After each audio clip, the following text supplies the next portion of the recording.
¿Qué onda, maníacos? Yo soy el Barbas. Y yo soy Wani. Les recuerdo que tenemos todo nuestro contenido en 2 distintos formatos. Nos pueden ver en YouTube y nos pueden escuchar en Spotify y en Apple Podcasts. Si les gusta nuestro contenido, por favor, compártanlo con sus amigos. Bienvenidos al episodio número 34 que decidimos titular El camino hacia tu identidad musical. Barbas, tenemos un invitado.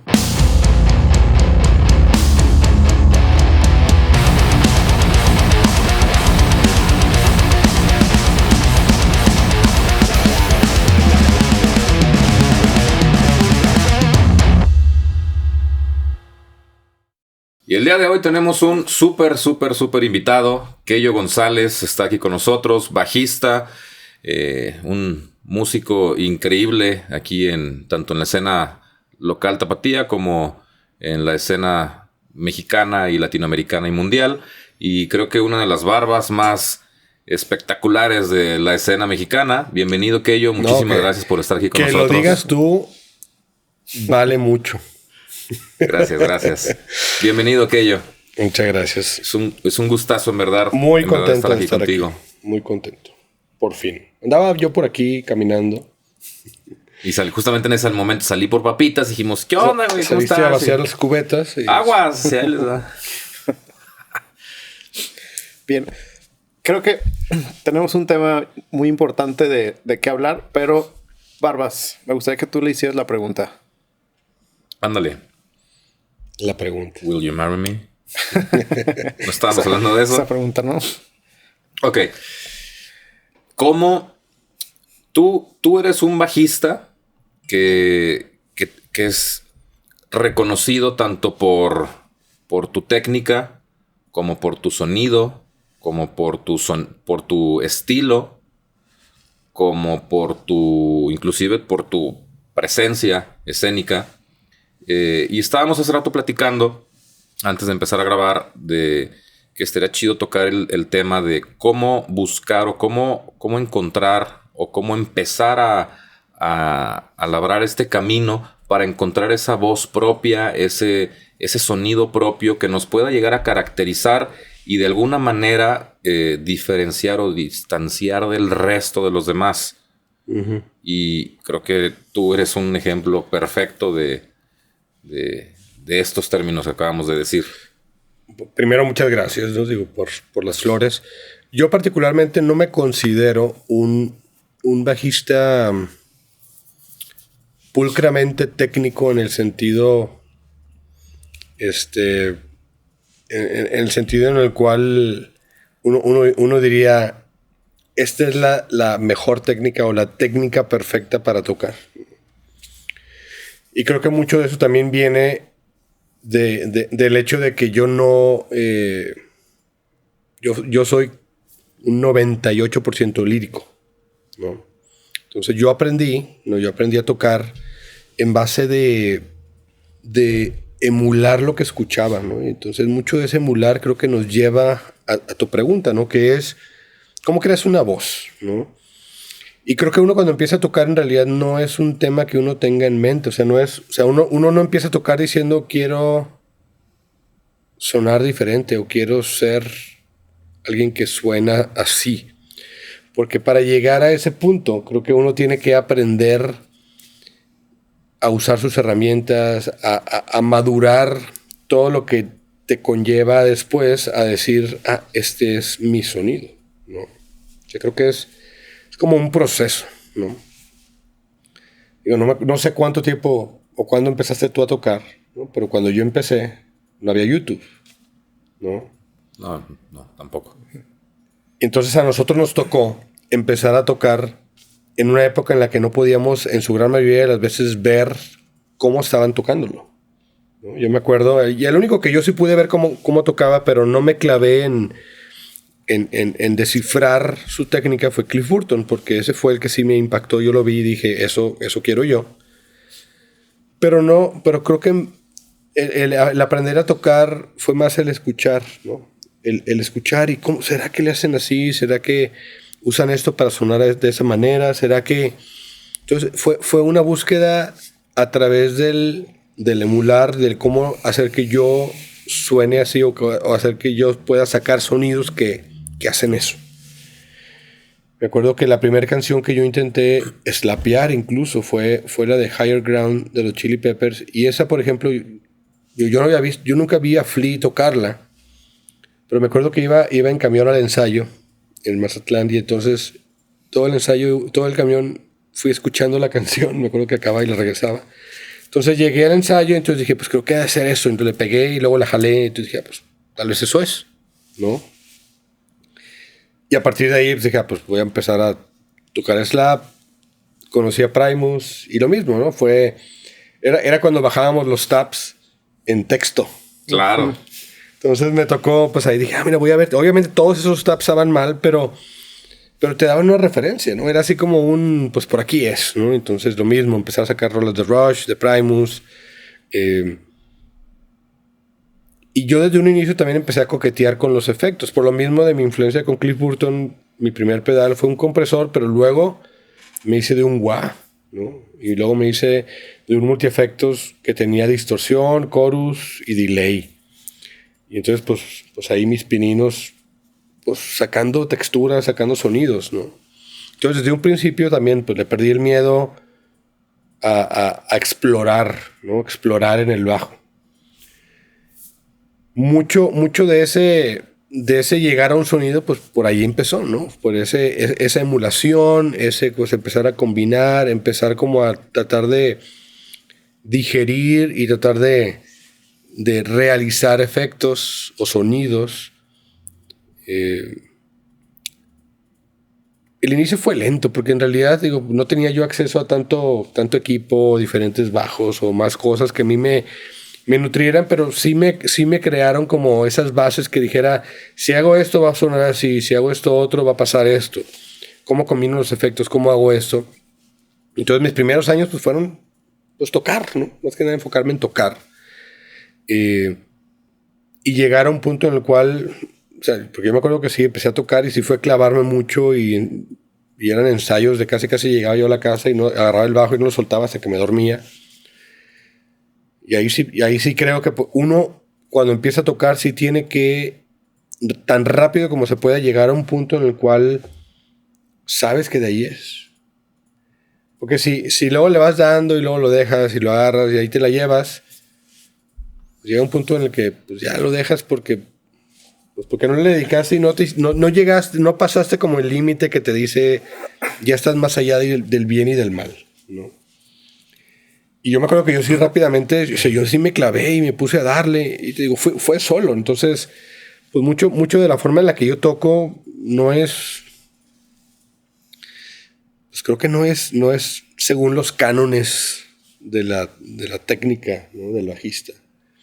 Lo cual para mí está bien.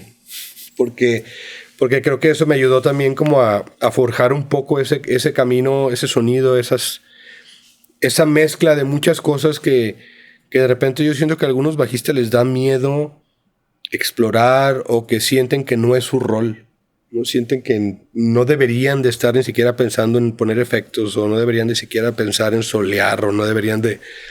Para mí eso nunca fue un tema, ¿no? Para mí siempre todo era bienvenido y incluso yo buscaba sonidos más allá del bajo al bajo, sino decía, mira, ese trombón suena chido y como hacen el slide, voy a ver cómo luego eso puedo hacerlo acá, ¿no?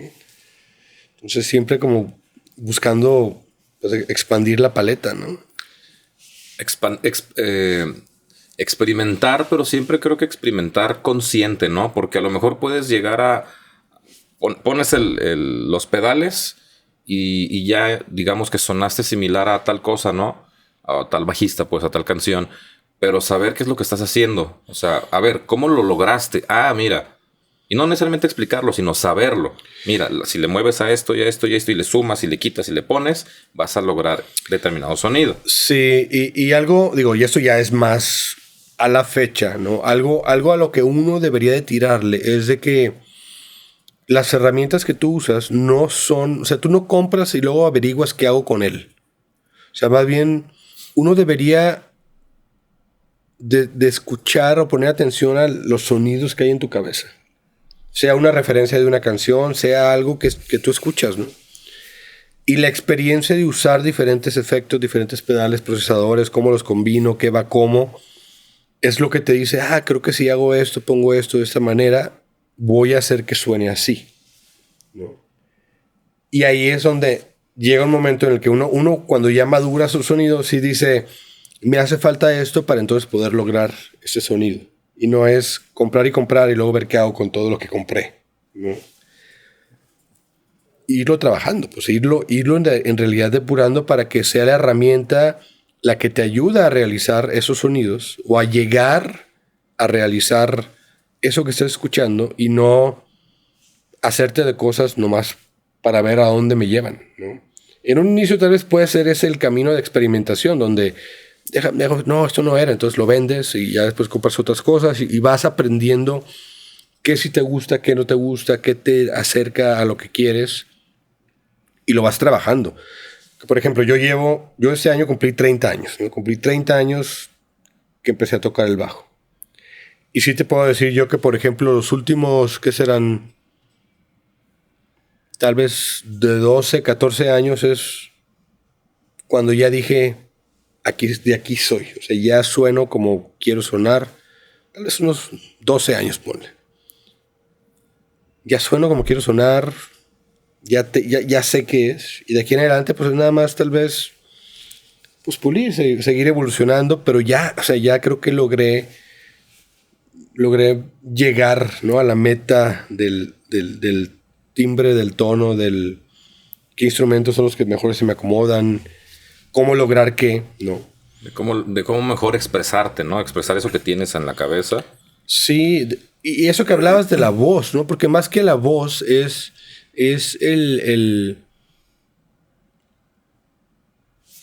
nosotros que tocamos, ¿no? O sea, creo que usamos el instrumento como una forma en la cual proyectamos, ¿no? Proyectamos todo lo que tenemos, todo ese desorden interno, ¿no? De ideas, de sonidos, de todo. O sea, eso lo canaliza. Y entonces, cuando tú llegas a ese punto, dices, ya, o sea, es como ver la luz, así como ahorita estamos viendo la luz, ¿no?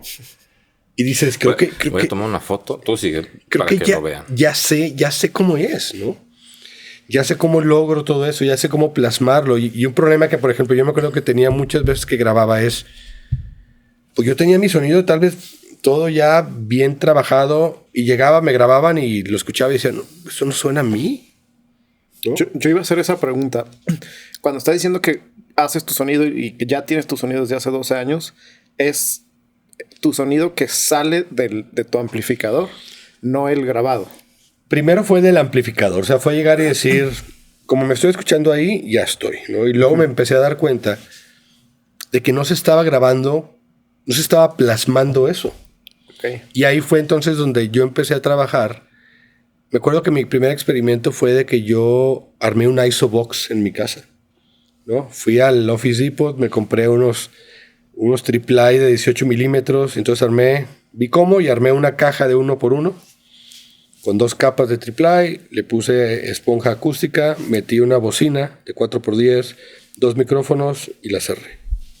Okay. Entonces de esa manera empecé a jugar y dije, ya, o sea, estoy pudiendo plasmar ese sonido que tengo de una manera en la cual ya siento que es una representación real de mi sonido. Okay. Porque pasaba que yo iba, me grababan, pero no, o sea, obviamente siempre es la referencia de quien te está grabando, ¿no? O sea, del cómo se plasma el sonido. Y no necesariamente es malo, pero en mi caso sí, yo siempre sentí de que a la fecha de repente era como había de repente ciertos experimentos en los cuales mi bajo no sonaba como yo tenía pensado que sonara. Y de ahí a la fecha, digo, la gran mayoría de las grabaciones que he hecho sí fueron donde yo decía, es que yo me voy a grabar. Y ya después pues me llevaba todo y lo mezclábamos, ¿no? Y yo también ahí viendo que en la mezcla pues no pasara nada que no debiera de pasar con el sonido del bajo, ¿no?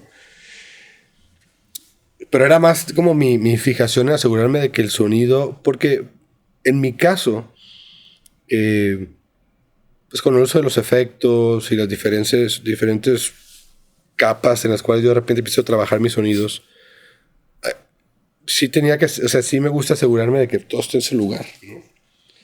Más, por ejemplo, algo como Parasite, porque Parasite siendo un trío, pues todo debe de jugar. O sea, no puede haber nada escondido, no puede haber nada fuera de lugar, porque todo es parte de la historia, ¿no? Todo te pinta el panorama completo. Entonces pierdes algo y entonces ahí va a faltar, ¿no?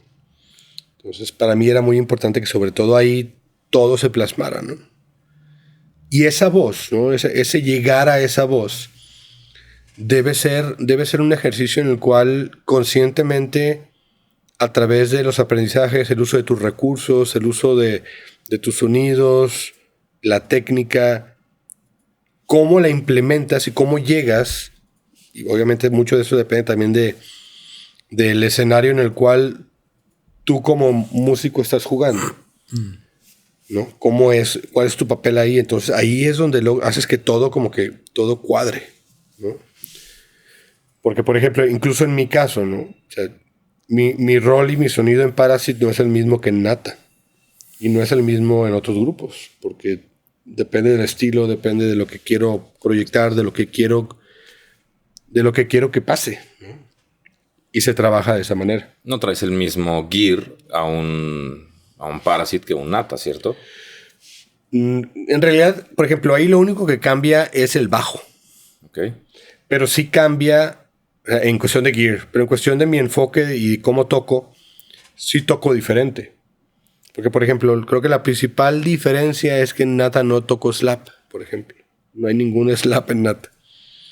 Pues Nata es como más straight in your face, rock and roll. Es rock duro, ¿no? Es rock duro, entonces lo enfrento de esa manera, ¿no? Y eso creo que hace que también me ponga como otra... O sea, al enfrentarlo de otra manera, pues lo vistes de otra manera también. Yo recuerdo que en alguna entrevista que estaba leyendo de Neil Peart, y esta era una entrevista ya de años atrás, ¿no? No recuerdo si fue cuando sacaron el disco de covers o fue antes. Y le hablaban y le preguntaban sobre sus influencias. Y algo que él mencionaba, y yo sin darme cuenta es algo que hice, ¿no? Es que él decía, no está mal sacar covers, ¿no? No está mal el tratar de aprender, ¿no? Sobre todo cuando vamos empezando, pues así es como empezamos, ¿no? Así aprendemos a tocar, muchos así aprendimos a componer, muchos así aprendimos a sacar sonidos, escuchando, emulando y después tocándolo, ¿no? Entonces la parte de los covers creo que para muchos de nosotros es como nos formamos, como crecimos en la música. Lo que él decía, lo que sí está mal es pues, copiar a uno, clavarte con uno y casi convertirte en el clon, ¿no? Entonces, y él habla de eso, empieza a elaborar el tema y dice tal y tal y tal. Entonces, él termina diciendo, yo copié cientos, sino que miles. Tomé esos miles, los mezclé y ese es mi estilo. Ese es mi sonido, claro. Entonces, es lo mismo que yo hice, ¿no? Yo emulé, ¿no? Ni siquiera fueron copias, ¿no? Yo trataba de emular lo que escuchaba en un inicio y todas esas emulaciones se fueron como a una licuadora y después terminaron siendo pues el estilo y el sonido y todo lo que yo trato de plasmar en el bajo, ¿no? Y ese es el chiste, ¿no? Porque de repente, por ejemplo, me acuerdo cuando recién salió Wu-Tang, que se hizo famoso, ¿cuántos bajistas no sonaban como Wu-Tang? Tocaban como Wu-Tang, digo, muy, muy, muy cabrón. Pero eran copias de Wu-Tang, ¿no? Yo me acuerdo que yo conscientemente cuando eso pasó, filtré a Wu-Tang de mi vida. Que dije, es que todo el mundo suena a Wu-Tang. Yo no quiero eso. Digo, me gustaría poder tocar eso, pero no me voy a meter ahí porque ya hay como cientos bajistas que están ahí. Menos que quiera hacer una banda tributo a Wu-Tang.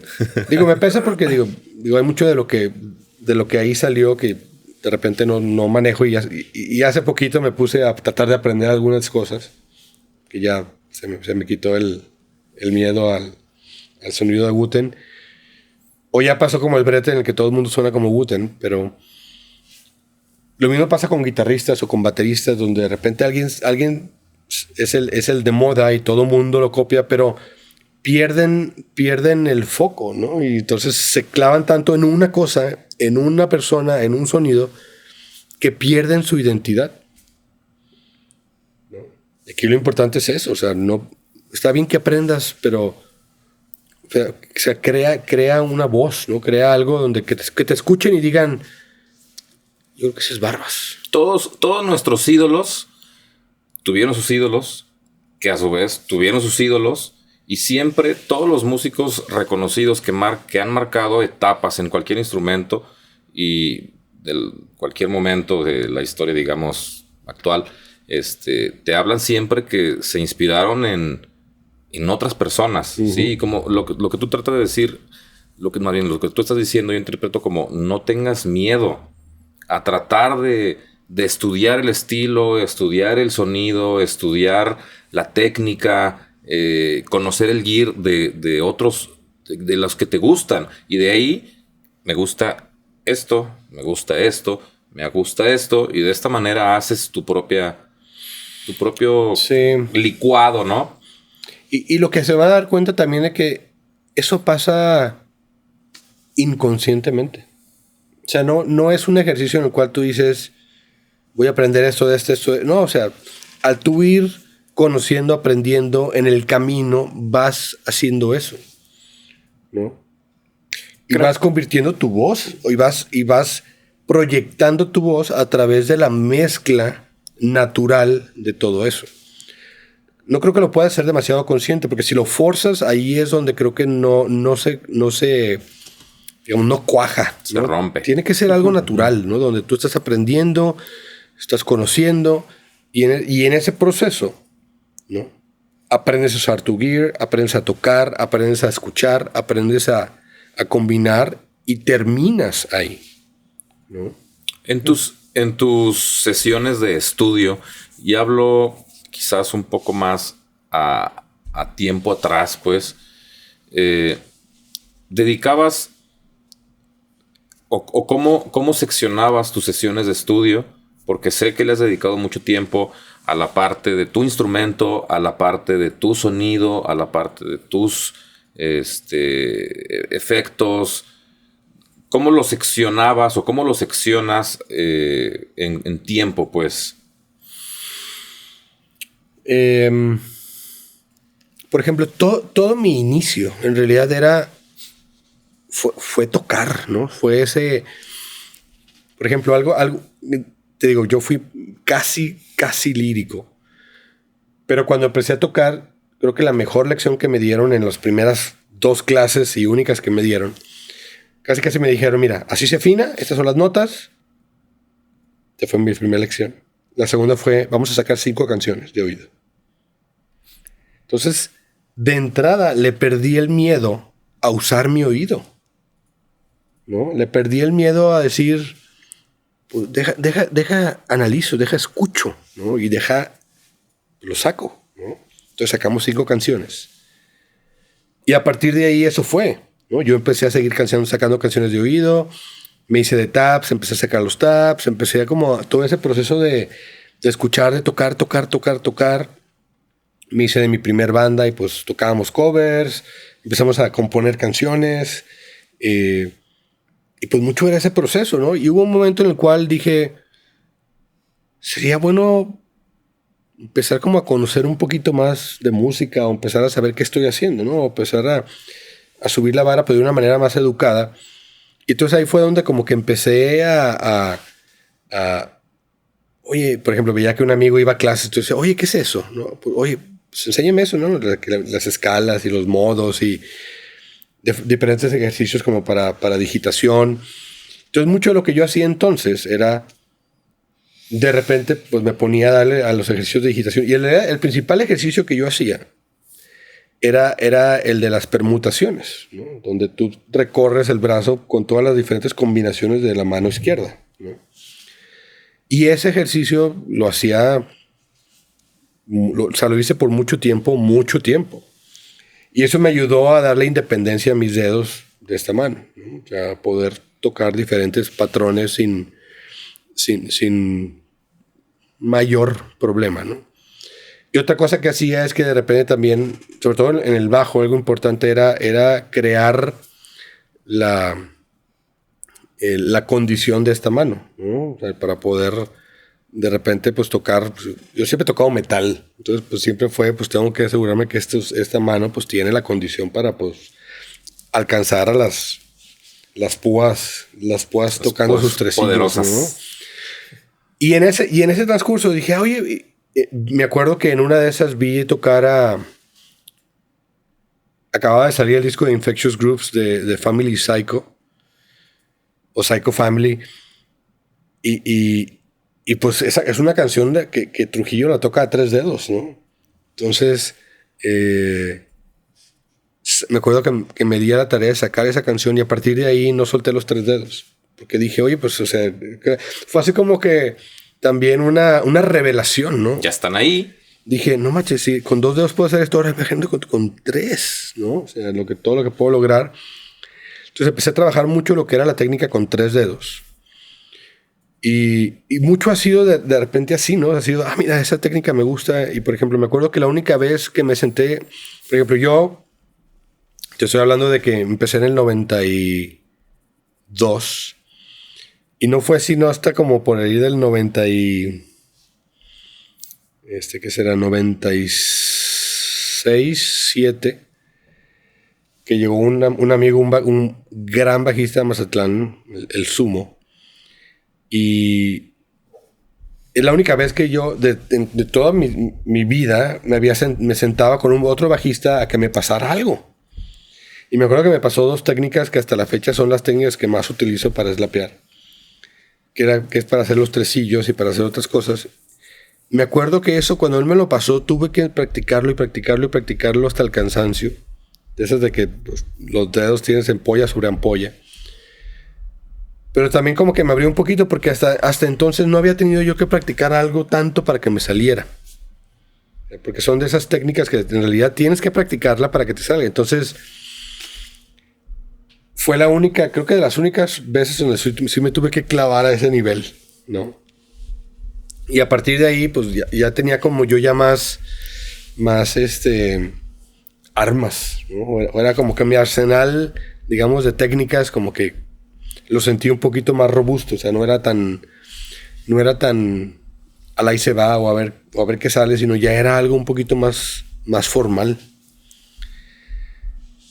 Y, por ejemplo, mi primer grupo ya en forma, que fue bajo 3, pues era 2 bajos. Entonces mi rol ahí me permitía trabajar mucho los sonidos, las texturas, los efectos, porque habiendo otro bajo yo podía hacer muchas cosas. O sea, yo era como otro guitarrista. Exacto.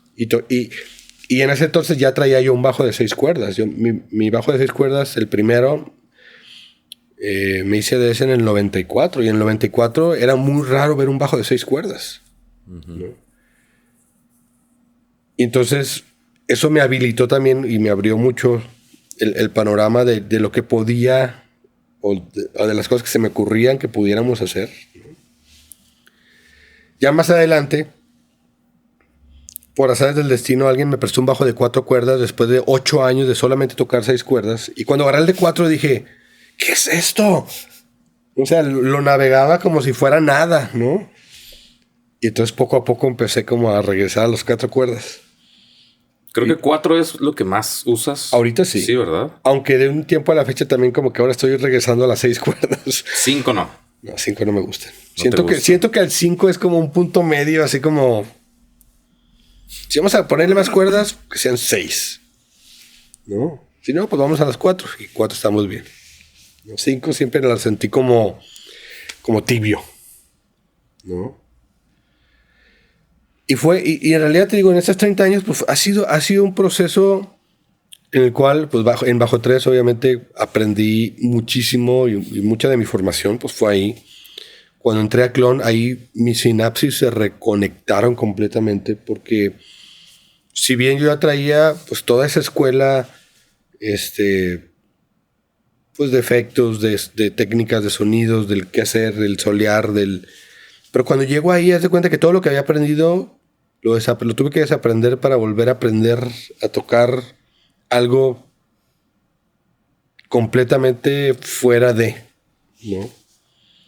Entonces, esos 2 años que estuvimos toque y compone, grabando y haciendo 1000 cosas, aprendí mucho. Y cuando empezamos desde cero, en 2010, literalmente que empezamos desde cero, nace Parasite, ¿no? Alex y yo nos juntamos, ¿qué vamos a hacer? Si empezamos a componer, decíamos, va a sonar a eso que veníamos haciendo. Entonces empezamos a componer, me acuerdo, sin instrumentos, ¿no? Y fue todo un año de estar componiendo sin instrumentos, armando canciones, concepto, ¿qué vamos a hacer? Algo. Y fue totalmente, o sea, si bien esos 2 años ya había sido un reto, ese año fue así como que completamente, o sea, una sacudida en todos los sentidos. Entonces, imagínate sacar,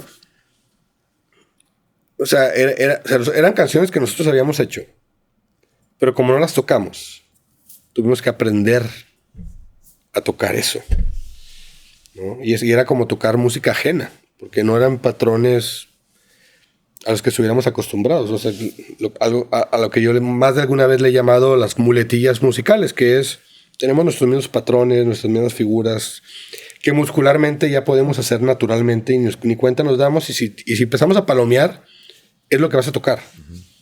Pues es tu lenguaje el que... Pero acá era otro rollo completamente, porque era, si bien, por ejemplo, estábamos componiendo y de repente yo armaba un riff y él armaba el bajo y luego yo armaba un beat y él, o sea, todos armábamos todo, ¿no? Entre él y yo armábamos todas esas canciones.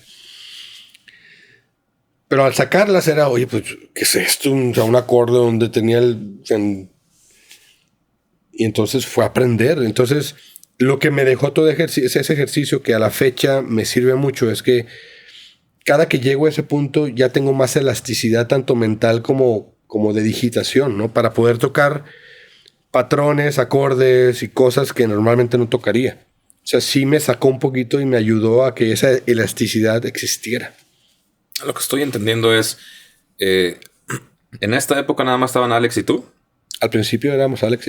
¿Y también estaba Jorge? Es que originalmente Parasite íbamos a ser Alex, Jorge y yo. Ajá. Pero casi luego fue cuando Jorge fue invitado a Descartes y se fue a México. Entonces nos quedamos sin baterista inmediatamente. Pero para no parar, Alex y yo seguimos componiendo. Pero estaban haciendo música en el papel, no pues en la computadora. Bueno, sí. O sea, en la computadora. No estábamos tocando nada. O sea, no tocábamos ni una nota. O sea, se juntaban y frente a la computadora empezaban a poner... Empezamos a armar las canciones. ¿No?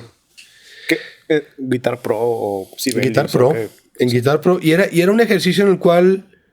O sea, fue un ejercicio que nos ayudó mucho porque también era como... fue un periodo muy catártico porque... Pues veníamos de tocar y de repente en seco, ¿no? Terminar tu fundamento, ¿no? Terminamos en seco así de... Oye, ¿qué pedo?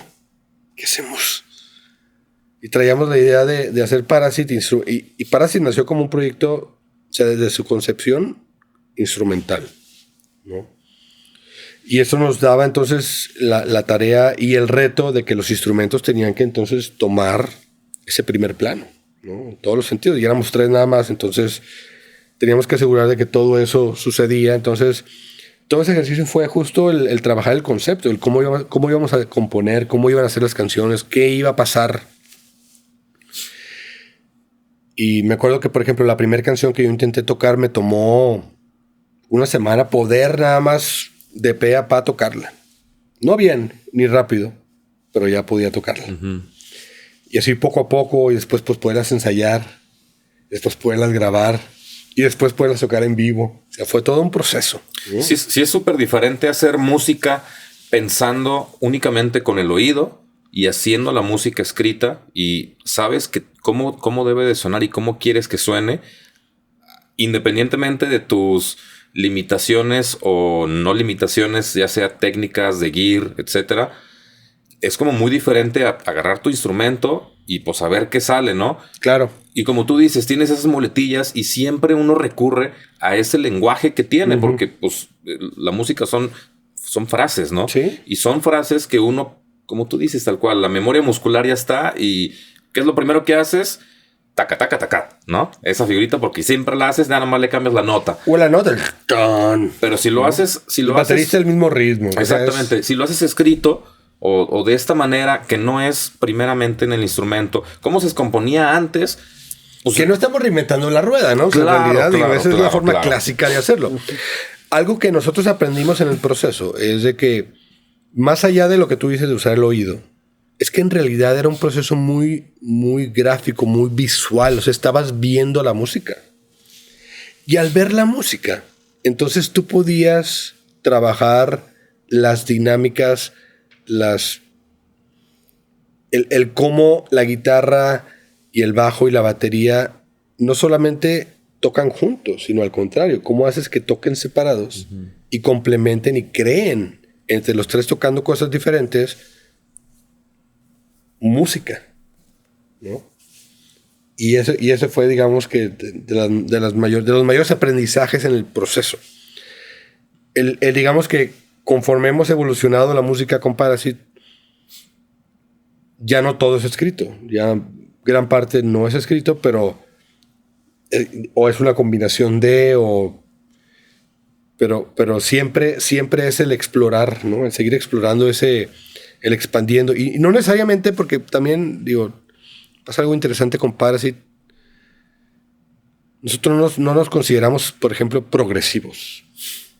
Aunque yo sé que todo el mundo dice que Parasite es progresivo. Nosotros no nos consideramos progresivos porque también la evolución de Parasite creo que ha sido totalmente contraria a lo que tú pensarías que es tal vez lo que los grupos progresivos hacen, que es tal vez cada vez tocar más complicado, cada vez tocar más rápido, cada vez hacer como más. Y nosotros vamos al revés, empezamos con un disco súper denso, súper lleno de cosas, súper... me acuerdo que el primer toquín de Parasite terminamos de tocar y fue así de ¿qué pasó? ¿Algo de Fractal se llama ese disco? ¿Cómo se llama? El Fractal Journey of Light and Noise. Escúchenlo. Pero es un disco súper intenso y es intenso también por eso que te digo. O sea, todas estas emociones y todo esto que sentíamos del parar en seco, del quiero tocar, se canalizó ahí. Pero sí era así, era todo un esfuerzo monumental el poder proyectar eso en vivo. Y yo veía al público y decía, estos güeyes les estamos dando una mangoneada, pero bien padre, ¿no? Porque era música que no te soltaba y era... Entonces, de ahí a la fecha siempre ha sido el tratar de simplificar, el tratar de meter más aire, el tratar de hacer más groups, el tratar de hacer más melodías, el tratar de... Entonces, nuestro camino siempre ha sido, nos ha llevado como al revés. Cada vez tratar de tocar menos, pero que suene más. Hacer más música y menos... menos faramaya. Menos faramaya, menos show. No show. Menos tratar de impresionar al de enfrente, ¿no? Y esa creo que es la parte más importante. Por ejemplo, tanto Cristian como José como yo. Estamos en un punto en el cual... Párale, mi chavo. Vamos a ponerles nombres. Estamos hablando de Parasite. Es tu banda. Están José Macario. Cristian Gómez. Cristian Gómez en la batería. José Macario en el arpa. En el arpa, sí, tal cual. Y Keyo en el bajo. Y Keyo en el bajo. Ninguno de los tres. Perdón, es que alguien lo puede tomar muy literal. Y es guitarra de que 9 cuerdas. Sí, no es guitarra de 8 y 9 cuerdas. Ajá. No es un arpa, pero... Sí, no es un arpa. es de cariño.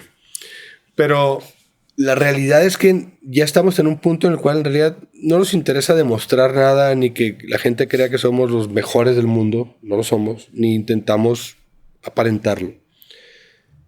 Nos divertimos tanto que lo único que queremos es hacer música para divertirnos, ¿no? Y el reto es hacia nosotros, ¿no? ¿Cómo puedo yo crecer como compositor, como intérprete, como bajista, pero hacia mí? O sea, hacia mí. El reto conmigo es ¿qué no he hecho? O sea, ¿qué no he podido lograr que ahora quiero trabajar? Y sé que es lo mismo con José y sé que es lo mismo con Cristian. Y la música de Parasite hacia allá va, ¿no? O sea, oye, casi siempre es ¿qué no hemos hecho? Oye, ¿qué vamos a hacer ahora? ¿No? Pero siempre va en ese camino, va en esa experimentación del ¿cómo puedo hacer que suene complejo, pero que no sea? Creo que ahorita que decías, vamos nosotros al revés de la mayoría de los músicos, de los ejecutantes. uno cree o muchos creen que ser mejor es ser más rápido, o ser más virtuoso, o meter más notas y hacerlo más complicado, cuando en realidad, o sea, sí es evidentemente más difícil, ¿no? Pero en la cuestión muscular, pues. Pero creo que lo que un músico debe de preocuparse principalmente es por transmitir algo, y que la persona que está del otro lado, la persona que te va a escuchar, reciba ese mensaje y lo haga, y los hagas, o les, como quieran decirlo, que los hagas sentir algo, ¿no? Que reciban el mensaje y que les mueva. Creo que ese es para mí, ese es un propósito de un músico, hacer que la persona que te está escuchando, bueno, un ejecutante, pues, quien te está escuchando, reciba ese mensaje. Y como tú dices, crecimiento no necesariamente tiene que ser el tocar más rápido, es cómo hago mejor música. No tiene que ser más difícil, es cómo hago que mi música suene mejor, que mi instrumento suene mejor combinado con los demás. Puedes tocar 3 notas y hacer sentir, ve a David Gilmour, puede tocar una nota y hace sentir más que muchos guitarristas que tocan 2000 notas. Sí, y creo que también, digo, por ejemplo, yo que llevo 30 años tocando, yo de repente quiero pensar o quiero sentir que todavía hay más que aprender, ¿no? Que todavía tengo más que dar en ese proceso de seguir aprendiendo de los demás, de seguir aprendiendo en el camino de hacer música, en el camino de compartir mi música con quien esté dispuesto a escucharla, ¿no? Y creo que por eso tal vez Parasite ahí está, ¿no? Después de 12, 13 años ya casi. Porque en ningún momento nos pusimos enfrente del hecho de queremos pegar, queremos ser famosos, queremos hacer música que le guste a la gente. En realidad es un ejercicio siempre hacia nosotros, ¿no? Esperando que la gente responda, que a la gente también los lleve a donde nosotros nos lleva nuestra música, ¿no? Y de ahí la honestidad en lo que hacemos. O sea, creo que cuando lo forzas y quieres hacer música pensando en pegar o pensando o sea, cuando la justificación no es la correcta, aunque sea algo súper comercial, creo que la gente no se engancha, ¿no? La gente lo detecta. No necesita ser músico, pero, o sea, la gente común que escucha música detecta luego que no es honesto.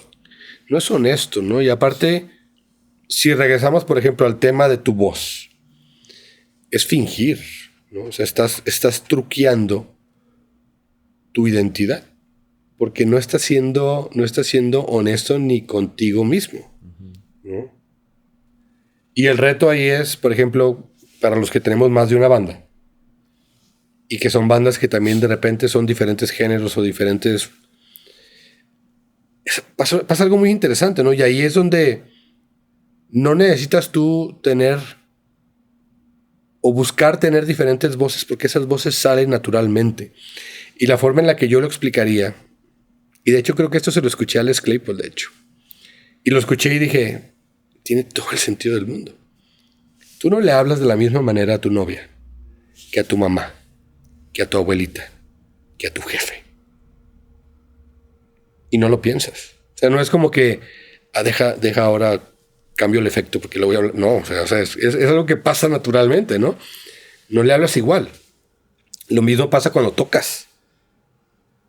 La forma en la que yo reacciono, mi bajo reacciona a los riffs de Galo, no es la misma en la que reacciona a los riffs de José. Y eso pasa naturalmente. Aun cuando somos el mismo bajista y el mismo baterista en Nata, que en Parasite, la forma en la que reaccionamos a lo que José y a lo que Galo nos entregan hace que entonces nosotros tomemos, digamos, otra voz, otro sonido, otra forma de articular el mensaje de regreso. Y entonces, si tú ya tienes una voz, tienes un sonido, tienes unas herramientas, usas esas entonces de diferente manera dependiendo del contexto, ¿no? Tal vez en algunas veces va a ser más pensado que otra dependiendo del escenario, pero en gran medida pasa como pasa una conversación. Natural. Como hablas con tu abuelita y luego hablas con tu novia. Estás hablando no es la misma cadencia, las mismas palabras, los mismos fraseos. Y en el mismo momento cambias el contexto, ¿no? Entonces, la forma en la que tú reaccionas tocando con diferentes músicos pasa igual, ¿no? Por eso es que me decías tú, cambias tu rig. No, es mi mismo rig, ¿no? El rig que uso en Paras es el rig que uso acá. Cambia el bajo porque me ayuda como también a cambiar el contexto de una manera un poquito más formal, y el sonido también ya lo tengo un poquito más aterrizado ahí. Lo que ¿no? cambias acá, ¿no? Sí, no, cambia la forma de enfrentarlo por lo que yo estoy escuchando de regreso, ¿no?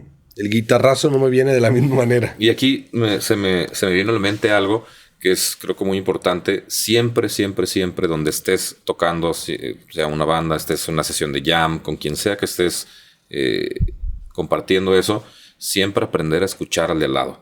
Siempre, siempre. Porque muchas veces nos pasa que estamos ensayando, estamos tocando, estamos en una sesión, lo que sea, pero nos ensimismamos y únicamente nos estamos escuchando a nosotros mismos y creemos que los demás nos van a seguir, cuando en realidad, si tenemos la mente abierta y los oídos abiertos y evidentemente los ojos abiertos para también tener esa comunicación visual con los demás, la interacción se convierte en una charla entre todos y no nada más en una plasta de cada uno, ¿no? Y de ahí sale la identidad de, ¿no? Esa charla que tú mencionas es la suma de las diferentes voces, ¿no? Y las diferentes voces en ese contexto. Porque, por ejemplo, toma a José Macario, ¿no? Él sí, o sea, si tú ves, por ejemplo... ¿Dónde lo tomo? Me lo llevo a mi casa. ¿No? Tienes a Parasit, tienes a Arcadia Libre, tienes, por ejemplo, lo que está haciendo con Ladrones, o lo que hace con Neto, lo que hace con... O sea, lo que hace con todos ellos son cosas muy diferentes cada una de otra, ¿no? Y es el mismo mono. Y es el mismo talentoso mono, ¿no? Guapo y todo. Pero todo sale en esa interacción con los otros músicos, esa charla con los demás, ¿no? Entonces, no llegar a imponer y escúchenme y síganme, sino vamos a hacerlo juntos. Sí, es que de repente, no sé, creo que como músicos lo que tenemos que evitar es que el ego de forma negativa, porque digo, hay que saber canalizarlo, pero el ego de forma negativa nos prevenga de aprender de la interacción con otros músicos. Porque esa interacción siempre todos tienen que aprender, ¿no? Yo siempre, por ejemplo, cada que tengo una oportunidad, cada que toco con alguien o incluso cada que doy una masterclass, para mí es una oportunidad no solamente de compartir lo que yo sé, sino de aprender de los que van a ir. Y es muy importante tener ojos, oídos abiertos para absorber también después todo ese aprendizaje y después ver cómo se retroalimenta, ¿no? Esa cuestión del ego es muy complicada a veces. Es demasiado complicada porque si yo, por ejemplo, si yo dejara que el ego, cada vez que tú me digas que soy el mejor bajista, yo te diría, pues sí, ¿eh? Y no. O sea, lo acepto, lo agradezco, tomo lo que me toca y sigo mi camino, ¿no? Y no dejo que eso controle mis acciones de pensar, oye, pues ahora que como soy el mejor bajista, entonces pues ya no voy a tocar con tales porque pues no me merecen, ¿no? Digo, hay que ser agradecido, pero también no dejar que eso se nos suba. Los pies siempre en la tierra. ¿Y sabes por qué sobre todo? Digo, deja tú el hecho de que luego el ego hace que uno piense y haga cosas indebidas. Siempre va a haber alguien mejor. Claro. Y si tú te las das con que eres el mejor, imagínate qué va a pasar cuando llegue el que es mejor que tú. Te vas a topar con pared. Te vas a prevenir o vas a evitarte a ti el aprender, el seguir creciendo, el seguir ahora sí siendo mejor en todos los sentidos, ¿no? Entonces yo creo que eso del ego es un tema también muy, muy complicado, ¿no? Y cuántas bandas talentosísimas no han sufrido por eso y se separan y luego, ¿no? Hay que saber controlarlo. No es fácil. No es fácil. No es fácil y más cuando uno se habla bonito. Cuando uno se crece, porque como cuando tu mamá te dice, ¿no? Ay, mijo, qué guapo estás, ¿no? Y uno sale bien pinche feliz de que es el más guapo de la secundaria, de la primaria, y pues sí, güey, pues para los ojos de tu madre siempre, cabrón, pero... Sí, no. Tienes un canal de YouTube que... Canalillo por ahí. Que se me hace que es no sé si sea el canal lo que principalmente te ha dado tanta exposición a nivel mundial, porque hace rato decíamos que decías que cuando iniciaste hace 30 años no existía el YouTube. ¿Sí? No era ni siquiera sencillo en el 92 conseguir las tabs de nada. De repente te podías conseguir era puro CFTP, sí, era. El puro, ya ni siquiera el VHS, ¿no? Un beta con alguna master, ¿no? Como una clínica, por ahí pirata. Eso ya era así como demasiado. O que si ibas al Tianguis Cultural y había un güey que vendía las tabs fotocopiadas mal hechas. Imagínate en Guadalajara, en el Tianguis Cultural. Yo estaba en Mazatlán. Ok, sí. O sea, ahí menos había nada. Sí, está cabrón. ¿No? Ahora tenemos la ventaja o la gran herramienta que es el internet, donde te metes a YouTube y puedes aprender a tocar prácticamente cualquier canción. Bueno, no puedo decir que puedas aprender a tocar. Hay tutoriales para que puedas aprender ni siquiera a tocar, hacer lo que sea. Sí, ya creo que YouTube y Wikipedia y Google son las 3 universidades más grandes del mundo ahorita, ¿sí? Sin ser una universidad, pues. Sí. Tú tienes un canal que te ha dado muchísima exposición y recientemente tuviste ahí un artículo en la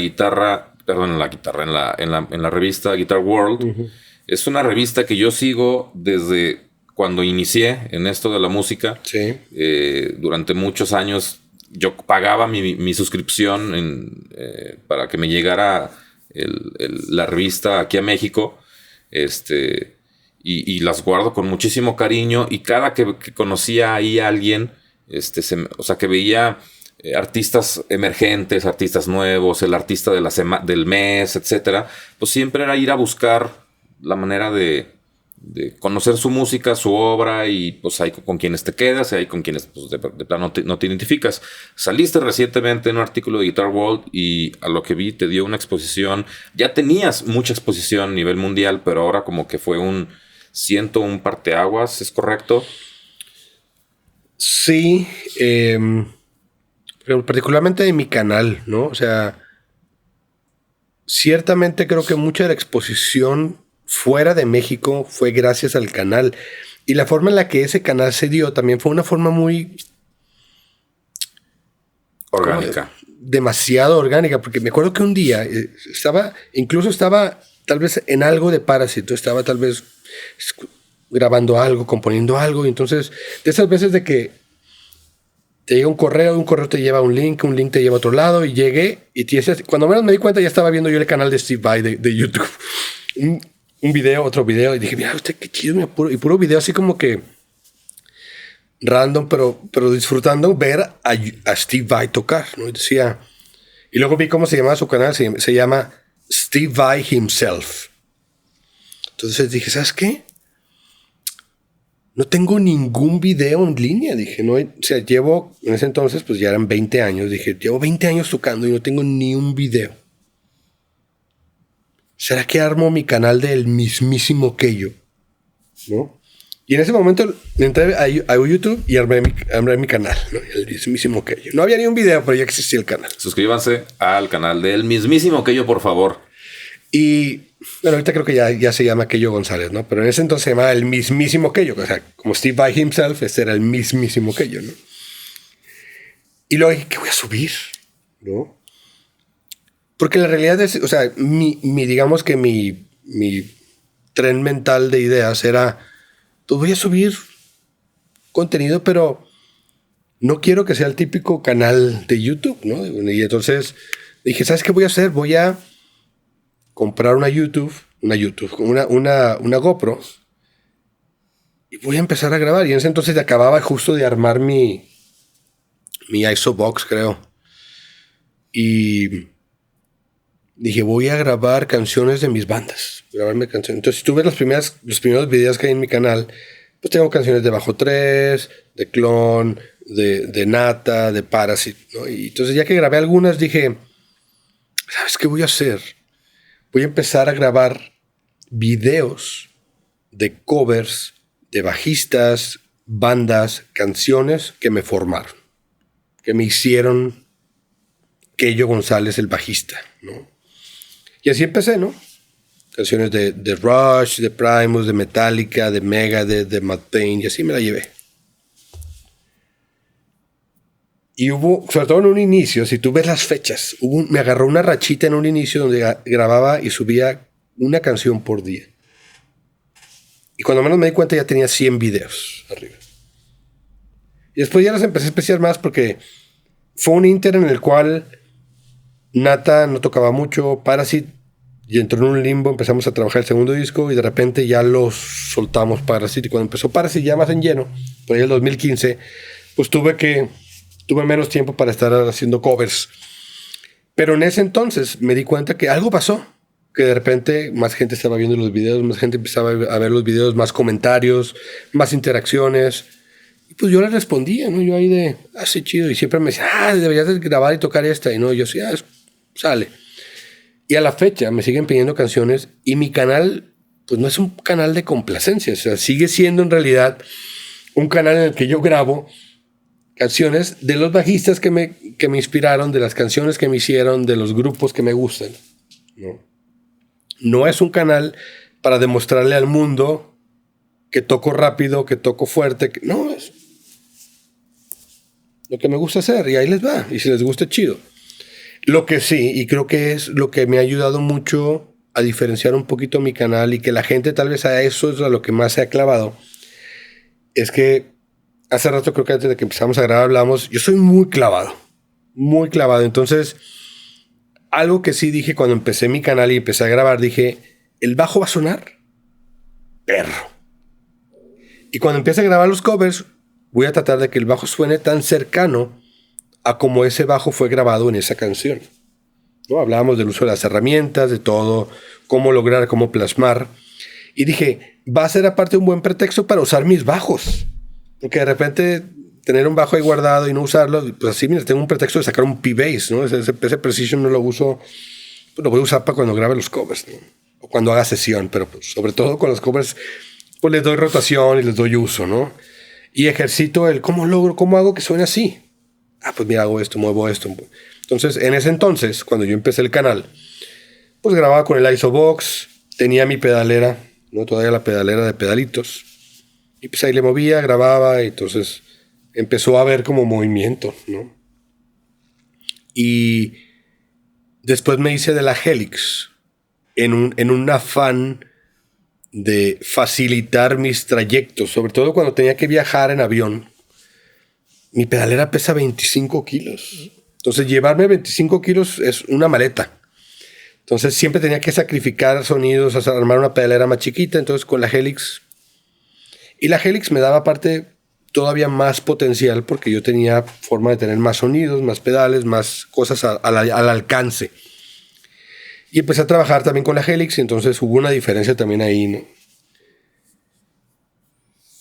Y así se fueron dando las cosas, ¿no? Fue creciendo el canal y orgánicamente, ¿no? Y la mayoría de la gente creo que en lo que se clava es eso, el sonido. Porque no hay muchos canales y muchos bajistas que graben o que suban contenido a la red que se enfoquen en sonar bien.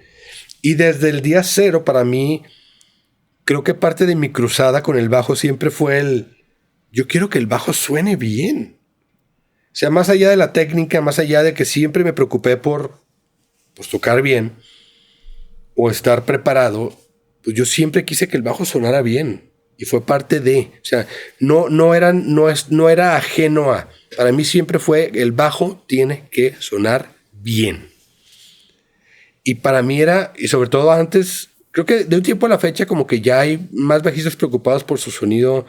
Creo que cuando salió Dark Glass, creo que les ayudó mucho a muchos bajistas a sonar bien. Pero antes, ¿cuántos bajistas no eran de que nada más llegaban con su bajo y se conectaban? Conéctame ahí directo. Ni ampli, ¿no? O sea, yo decía, no te da cosa, o sea, ¿cómo va a sonar tu bajo? O sea, como corneta, ¿no? O sea, y yo siempre fui súper clavado. Entonces, para mí en el canal, en los videos, siempre era fundamental que el bajo sonara bien. Entonces aceleramos el tiempo más a la fecha. Y de repente, de una forma muy random, en lugares en los que menos me esperaba yo, gente me decía, oye, tu canal, ¿no? Y aquí en México de repente ya gente me decía, oye, veo tu canal, no sé qué. Me acuerdo que una vez estaba yo en Mazatlán, fui a un concierto, era una posada de músicos, y entonces de reojo, alguien que yo no conocía, me di cuenta que tenía en su celular y le estaba mostrando a alguien mi canal y estaba apuntando para acá, como diciéndole, ese güey es el del canal, ¿no? Y yo así de, ¿qué está pasando? Dije, ¿no? Algo está pasando con ese canal. La realidad es de que me gustaría tener más tiempo para dedicarle al canal, pero no vivo del canal, pues entonces de repente es difícil balancear el contenido, cómo hacer, cuánto hacer.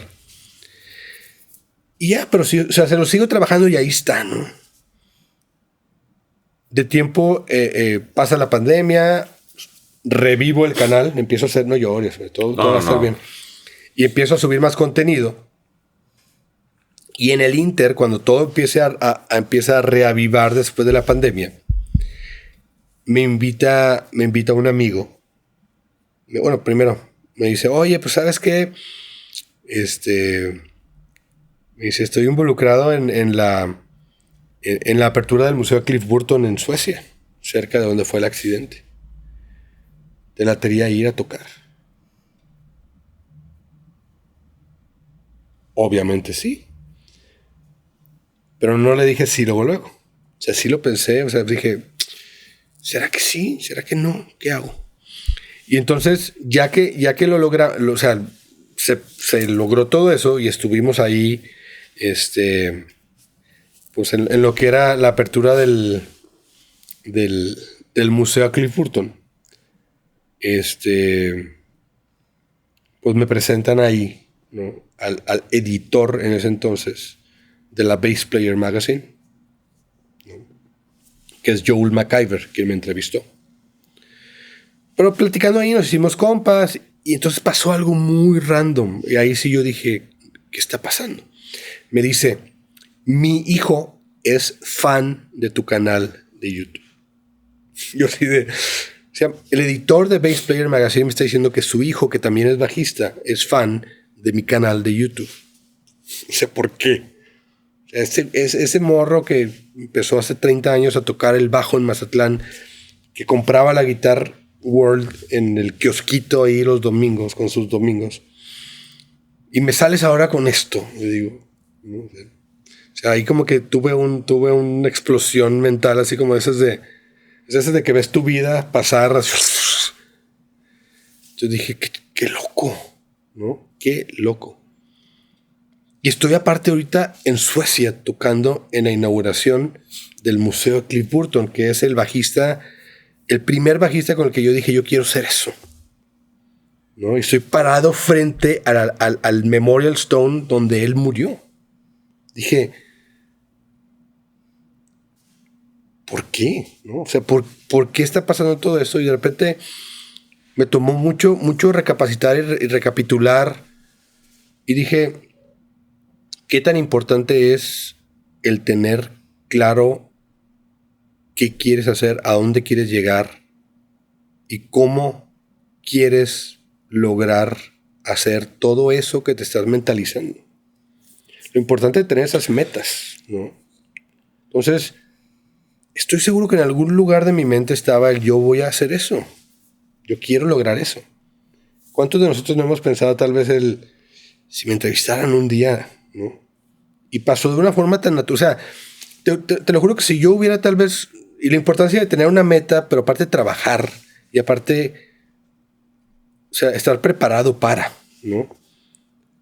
Porque yo no era como que estaba buscando desesperadamente que Joel McIver me entrevistara, ¿no? Pasó, me lo presentaron y sucedió. Y en el camino de regreso, su vuelo y mi vuelo eran por una hora de diferencia. Salíamos del aeropuerto de Copenhague. Entonces nos vamos juntos. Entonces me dice, ¿sabes qué? Te voy a entrevistar en el trayecto al aeropuerto. Tenemos 2 horas, me dice. Ahí platicamos, lo grabamos, me lo mandas y ya. Entonces hace la entrevista, duró 2 horas, ¿no? Entonces fueron 2 horas de platicar con Joel, de estar así como, sí, ¿no? Y se fue, oye, y el sonido, ¿y cómo logras eso? ¿Y cómo lo haces? Entonces, él es bajista también, entonces era una plática de geeks bajistas hablando sobre lo que nos apasiona, que era el bajo, ¿no? Entonces, lo que tú lees ahí es un resumen muy resumido de 2 horas.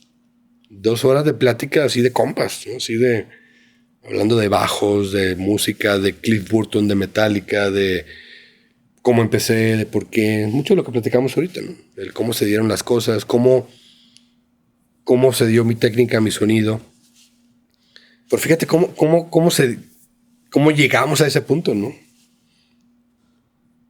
Y cómo de repente el estar yo viendo de una manera random, el llegar al canal de Steve Vai detonó que yo armara un canal que después hiciera que yo subiera videos, que después la gente empezó a conectarse con esos videos.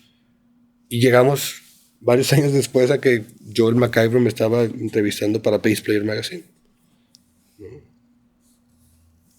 Qué bonito. Trabajo, mucho trabajo, ¿no? Sí. Y creo que lo importante es eso, ¿no? O sea, eso en realidad de que estés preparado para cuando llegue el momento.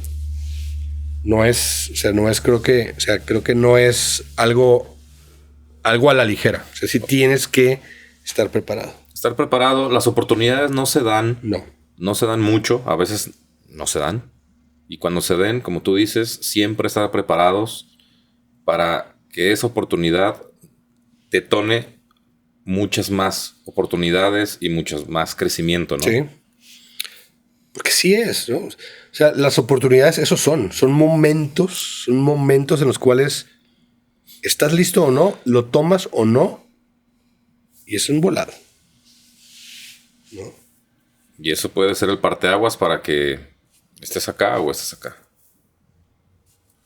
Y si por algo no, pues continúas tu camino, ¿no? Claro. Te sigues preparando, sigues trabajando, pero aprendes, ¿no?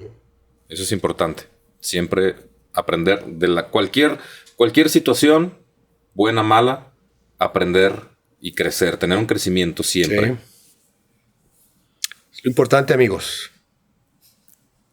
Ok. Wani. Está chidísimo. Estoy como tú casi siempre en los episodios que yo soy el que está platicando con el invitado y Barbas está como, órale, está bien interesante. Ahora me quedé yo así de, cada que decías unas cosas era como, claro, sí, por supuesto. Y luego me volteaba a saber como, di algo y yo, no, es que sigo pensando en lo que estabas diciendo. Entonces, pues sí, tal cual. Me quedo mucho con no tener un solo modelo a quien intentar emular a muchos, y de intentar emularlos a muchos empiezas a crear tu voz, tu identidad, tu sonido, ¿no? Y creo que algo importante, porque estaba pensando en eso, es puedes fallar al momento de hacer eso, pero incluso fallando tienes que identificar que no lograste emular a esos 100 o miles de ídolos que tenías. Caíste en otro lado, pero identificar que eso que también está bien chido y que también puedes crear tu voz fallando en intentar hacer lo que sí querías hacer. Nunca tener miedo a experimentar, nunca tener miedo a equivocarte. Y aprender de esos experimentos, porque de repente, o sea, yo no sé, por ejemplo, todo el tiempo, yo le dediqué 11 años a Bajo 3 y lo recuerdo con mucho cariño, pero de repente yo me pongo a pensar y digo, ¿será que nos estábamos complicando mucho la existencia? Pero nos divertimos tanto que creo que no importa. Porque la música, Por ejemplo, Bajo 3 me acuerdo que en su momento era muy pesado para los groncheros, pero era muy light para los metaleros. Muy complicado para los groncheros, pero también muy sencillo para los metaleros. Era como, estábamos en un limbo medio extraño, pero le aprendí tanto, ¿no? Y de repente, o sea, el otro día estuve recapitulando algunos riffs y decía, no mames, que estaba tocando eso entonces, ¿no? Dije, pero como que en ese entonces Bajo 3, o sea, pasó y en ese momento no conectó, ¿no? Se conectó con alguien, qué chido, pero no fue el boom, ¿no? Pero para mí fue el parteaguas y fue parte del camino para llegar aquí. O sea, si no hay Bajo 3, si no paso por Clon, no hay Parasite. Y eso es un hecho. Y podré yo pensar en qué me gustó, qué no me gustó, los dramas y demás, pero si no hay todo eso, no hay Parasite. Si no hay todo eso, no me invitan a nata. Y no hubieras estado en el museo de Cliff Burton. Sí, o sea, si no hubieras estado en la revista y... Entonces hay que aceptar nuestro camino, hay que celebrar lo que se logró, que dejar los egos atrás y seguir, ¿no? Seguir nuestros caminos musicales, ¿no? Y seguir aprendiendo, ¿no? Porque si una bondad tiene la música, es esa, ¿no? Siempre hay alguien a quien aprenderle y algo que aprender. Ego Killed Bands. Así va a ser una playera. Keyo, muchísimas gracias. Pues gracias a ustedes. Muchas gracias. Un verdadero gusto escucharte, una gozadera completa. Escuchar aquí pues, fue poquito tiempo, pero estar con tu compañía, escuchar tus experiencias, tus anécdotas. Muchísimas gracias por tu tiempo. Espero que hayas gozado estar aquí con nosotros también. Claro que sí, lo gocé mucho. Muy bien. ¿Algo más que quieran decir? No, muchas gracias. Yo antes tocaba mucho, pero luego eso fue hace 6 o 7 años que dejé de tocar y apenas tengo 2-3 meses que retomé estar tocando. Siempre me la pasaba produciendo. Entonces, este episodio para mí fue como... Todo lo que ibas diciendo era como...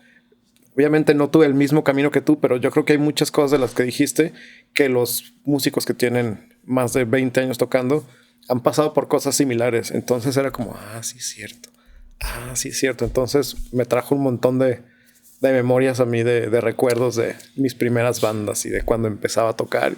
Sí. Es que este es un camino de es un maratón, ¿no? Pero aparte es de clavarse, ¿no? Es como de los, ¿cómo les decimos? Los que somos tercos, necios de... Los matados. Uh-huh. Hay talento en México. Hay muchísimo talento en México. Solo hay que buscarle. No hay que desesperarse, ¿no? No hay que desesperarse y trabajar, ¿no? Seguir trabajando, seguirle dando. Y no sacrificar sobre todo tus ideales musicales, tu identidad, tu sonido, por tratar de encajar en algo que es solamente una moda. Ahí es donde creo que es el error de muchos. Espero que hayan tomado nota de todos los consejos que nos vino a traer el tío Keyo. Yo, por lo pronto, ya tengo todas mis anotaciones, por lo menos aquí y en el video. Seguramente le voy a dar una repasada ya cuando esté publicándose esto. Más o menos para estas fechas, pues feliz año nuevo. Uh-huh. Espero que hayan tenido unas fiestas familiares entretenidas, placenteras. Feliz año nuevo. Ya en estos días es mi cumpleaños, por si quieren dejar ahí un mensaje. Ya casi es el mío, entonces también. No importa cuando veas este video, pues seguramente es próximamente el cumpleaños de alguien. Sí. Muchas gracias, Keyo. Muchas gracias a todos los que se quedaron viendo o escuchando dormidos viendo el podcast hasta ahorita. Y pues nos vemos o nos escuchamos dentro de 2 semanas con un nuevo episodio. Gracias. Pásenla bonito. Adiós.